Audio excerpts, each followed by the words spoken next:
आंतरराज्यीय इराणी टोळीतील एका सर्राईत आरोपीस स्थानिक गुन्हे अन्वेषण शाखेच्या पथकानं अटक केली असून त्याच्याकडून तब्बल 3,20,300 रुपयांचा मुद्देमाल जप्त करण्यात आला आहे. इक्बाल हिम्मतलाल बेग व 59 राहणार कुडची, तालुका रायबाग, जिल्हा बेळगाव, राज्य कर्नाटक असे ताब्यात घेतलेल्याचे नाव आहे. याबाबत पोलिसांकडून मिळालेली माहिती अशी की ईश्वरपूर परिसरात 2 अज्ञात आरोपींनी मोटरसायकलवर एका वृद्ध व्यक्तीस तंबाखू गुटखा आहे का अशी विचारणा केली. त्यांना कमी ऐकू येत असल्याचा फायदा घेत दोघांनी त्याच्या गळ्यातील 1 तोळ्याची सोन्याची चेन आणि अर्धा तोळ्याची अंगठी चलाकीनं काढून घेतली आणि तेथून पसार झाले होते. स्थानिक गुन्हे अन्वेषण शाखा सांगलीचे पोलीस हेड कॉन्स्टेबल सागर लवटे आणि अरुण पाटील यांना गोपनीय माहिती मिळाली की जुना टोलनाका सांगलवाडी ते बायपास रोड परिसरात कर्नाटक पासिंगच्या काळ्या रंगाच्या युनिकॉर्न दुचाकीवर एक संशयित इसम फिरत आहे. त्यानुसार पोलिसांनी सापळा रचून संशयितास ताब्यात घेतले.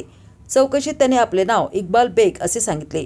पंचासमक्ष झडती घेतली असता त्याच्याकडून 16.5 ग्रॅम वजनाची सोन्याची चेन आणि अंगठी, 300 रुपये रोख रक्कम आणि गुन्ह्यात वापरलेली मोटरसायकल असा एकूण 3,20,300 रुपयांचा मुद्देमाल जप्त करण्यात आला.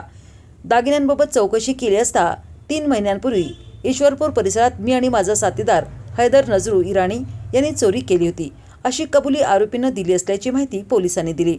जप्त मुद्देमाल आणि आरोपीस पुढील तपासासाठी ईश्वरपूर पोलीस ठाण्याकडे वर्ग करण्यात आले असून अधिक तपास सुरू आहे. पोलिसांच्या माहितीनुसार आरोपी हा सर्राईत गुन्हेगार असून त्याच्यावर यापूर्वीही मालमत्तेविरुद्धचे अनेक गुन्हे दाखल आहेत. ही कारवाई पोलीस निरीक्षक संजीव झाडे यांच्या मार्गदर्शनाखाली करण्यात आली.